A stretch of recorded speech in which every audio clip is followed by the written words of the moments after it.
Have you ever actually stopped to ask yourself, how would you define art? I mean, really define it.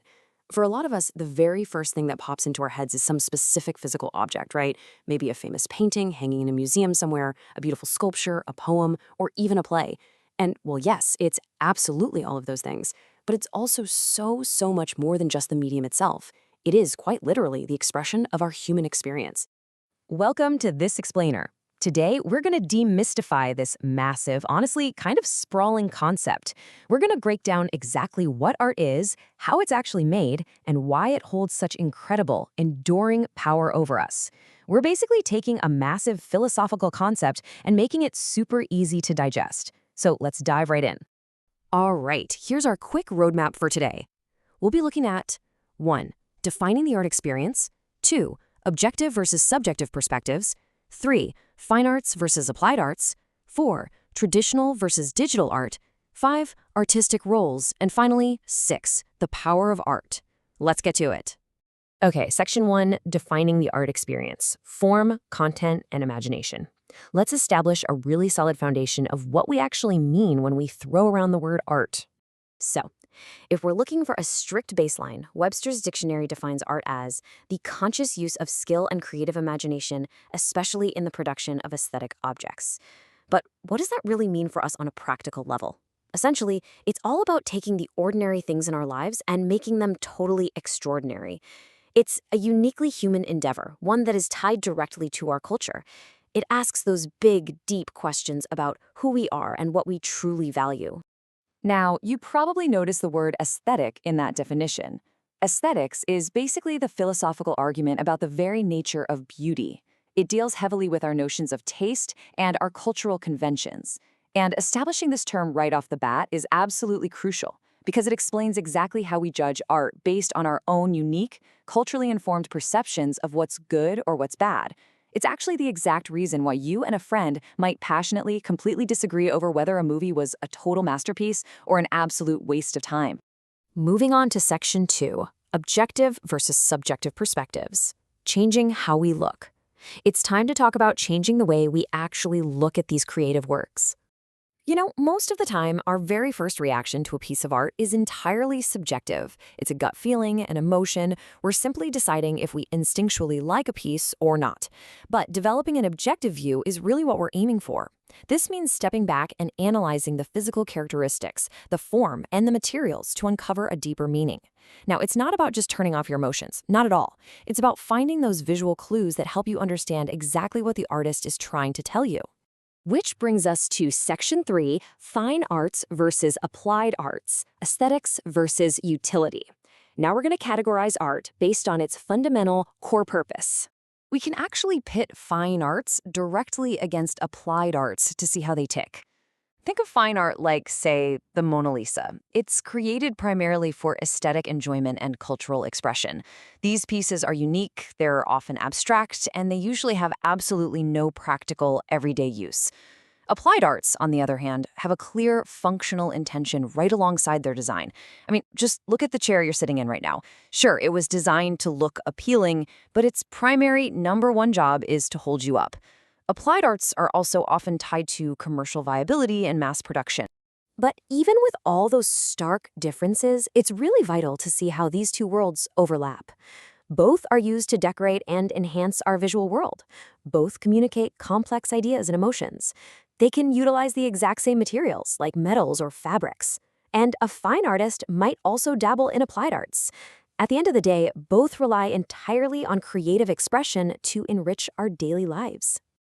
All right, section 4, traditional versus digital art, physical versus undoable. Here, we are comparing the physical creation process directly with the modern digital one.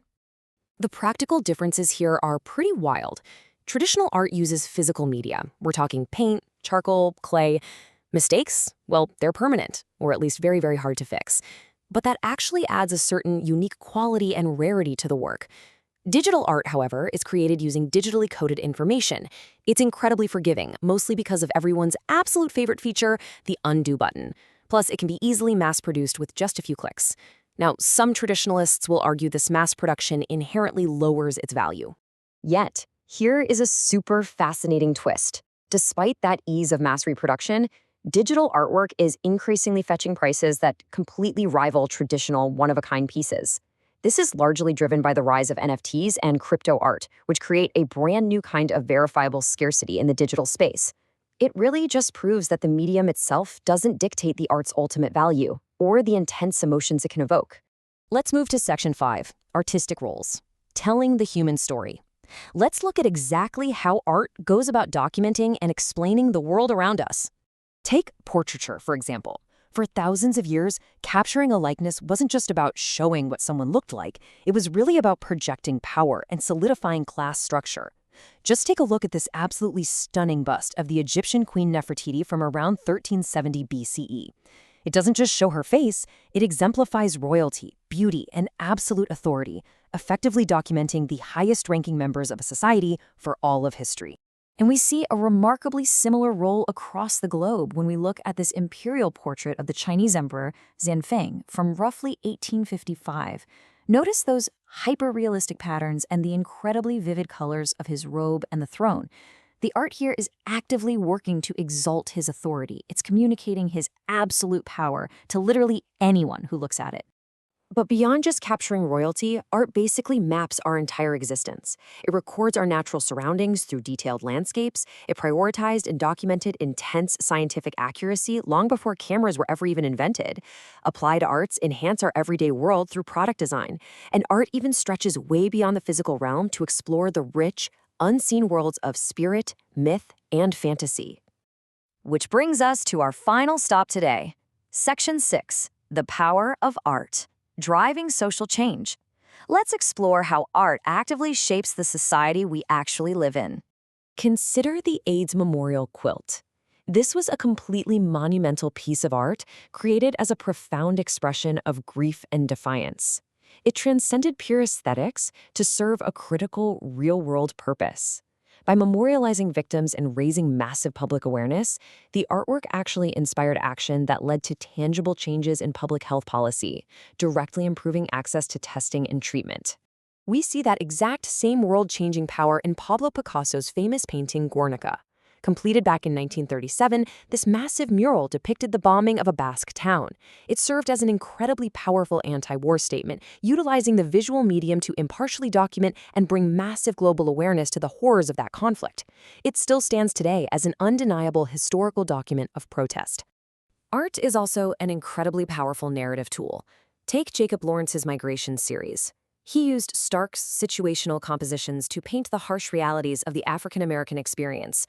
By neutrally documenting the struggle to escape the South and adjust to northern cities, the art functions to perpetuate vital cultural knowledge and history that might otherwise be entirely overlooked. And when we look at art as protest, we see incredibly diverse mediums at play, everything from murals and photography to music, dance, and even fashion, all serving as vital catalysts for change.